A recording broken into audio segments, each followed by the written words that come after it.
नमस्कार, मैं आपकी अपनी शिवी अग्रवाल। आपने पिछली वीडियो को बहुत सारा प्यार दिया, उसके लिए दिल से धन्यवाद। आज मैं बात करने जा रही हूँ समस्याओं के बारे में। हम लोगों के जीवन में कोई ना कोई समस्या तो बनी ही रहती है। किसी की शादी जल्दी नहीं हो रही है, किसी के बच्चा नहीं हो रहा है, किसी को धन की समस्या है, किसी के घर में बहुत कले क्लेश है। और हम इन समस्याओं के समाधान के लिए पंडित के पास जाते हैं ताकि हमें इनका समाधान मिल सके। वो 36 तरह के उपाय बताते हैं कि आप 10 दिन ये करें, 25 दिन वो करें, और हम लोग उनको फॉलो भी करते हैं ताकि हमें हमारा हल मिल सके। और फिर भी कई बार हल नहीं मिलता है, टाइम और पैसा दोनों वेस्ट हो जाता है।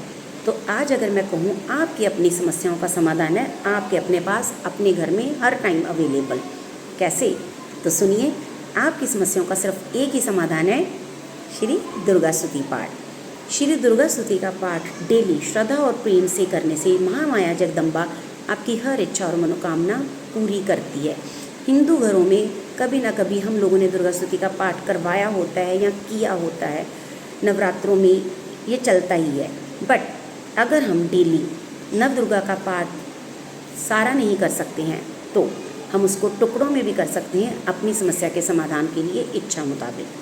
जैसे कि निष्काम भाव से रोजाना पढ़ने वाले ये पाठ दुर्गा कवच, मंगला स्तोत्र, अर्गला स्तोत्र, कीलक स्तोत्र, काली चंडी लक्ष्मी संतोषी माँ स्तोत्र, नम्र प्रार्थना, नवदुर्गा स्तोत्र तथा आरती। हर प्रकार की चिंता हटाने के लिए, किसी प्रकार की भी चिंता हो, फैमिली से, बाहर से, ड्यूटी से, किसी प्रकार की चिंता हटाने के लिए पहला अध्याय। किसी प्रकार के भी झगड़े को जीतने के लिए, चाहे वो कोर्ट में चल रहा हो, चाहे घर में चल रहा हो, चाहे पड़ोसी से चल रहा हो। दूसरा अध्याय, शत्रु से छुटकारा पाने के लिए। हम लोगों के शत्रु कब कौन बन जाए नहीं पता चलता, तो शत्रु से छुटकारा पाने के लिए तीसरा अध्याय। भक्ति शक्ति या भगवती के दर्शन पाने के लिए चौथा व पांचवा अध्याय। डर, बहम, प्रेत छाया और ऊपरी कसर जिसे हम लोग बोलते हैं, उससे छुटकारा पाने के लिए छठा अध्याय। हर कामना पूरी करने के लिए, आपके मन में कोई भी कामना हो, छोटी या बड़ी, तो उसके लिए सातवां अध्याय। मिलाप वशीकरण के लिए, कोई बिछड़ गया है, उससे मिले बहुत देर हो गई है या किसी को वश में करना है, तो उसके लिए आठवां अध्याय।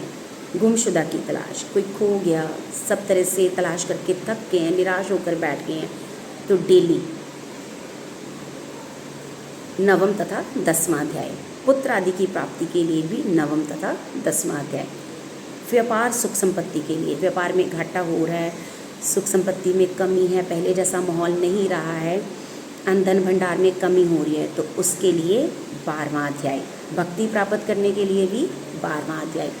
मान तथा लाभ के लिए, आप नेकी तो बहुत करते हैं पर आपका यश और मान नहीं बढ़ता है, ना आपको कोई लाभ हो रहा है, तो उसके लिए 13वां अध्याय। सफ़र पर जाने से पहले दुर्गा कवच श्रद्धा और शुद्ध भाव से पढ़े तो आपकी यात्रा मंगलमयी होगी। धन दौलत कारोबार के लिए, धन दौलत में वृद्धि के लिए, कारोबार में वृद्धि के लिए चंडी स्तोत्र। कले क्लेश चिंता से बचने के लिए भी महाकाली लक्ष्मी नव दुर्गा स्तोत्र पढ़िए। तो ये पाठ अगर आप डेली, इन पाठ को करने में आपको सिर्फ हार्डली 5 या 10 मिनट का समय लगेगा, क्योंकि 2 पेज का पाठ है। तो अगर आप इन पाठ को डेली करते हैं अपनी समस्या के अकॉर्डिंग, तो आपको किसी पंडित ओझा के पास जाने की ज़रूरत नहीं रहेगी। ये पाठ आपकी हर समस्या का समाधान करके देगा। तो मेरा तो अटूट विश्वास है श्री दुर्गा स्तुति पर। आप भी करके देखिए, महामाया जगदम्बा बहुत अच्छा फल देती है। धन्यवाद, मिलते हैं अगली वीडियो के साथ।